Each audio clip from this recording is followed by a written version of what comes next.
Hello friends, চলো দেখি আজকে যদি দেখি আমরা কখনো কোথাও কোনো সেন্টেন্সে দুটো সাবজেক্ট আছে।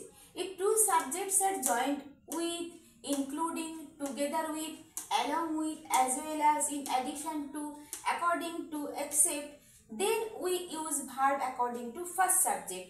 অর্থাৎ এরা সবাই প্রিপোজিশন অথবা prepositional phrase. In according to, together with, along with এরা প্রিপোজিশনাল ফ্রেজ, অর্থাৎ এরা প্রিপোজিশন। ঠিক আছে, যদি একটা সেন্টেন্সে দুটো সাবজেক্ট থাকে তাহলে আমরা অ্যাকর্ডিং টু যেটা প্রথম সাবজেক্ট সেই অনুসারে ভার্বকে চুজ করব।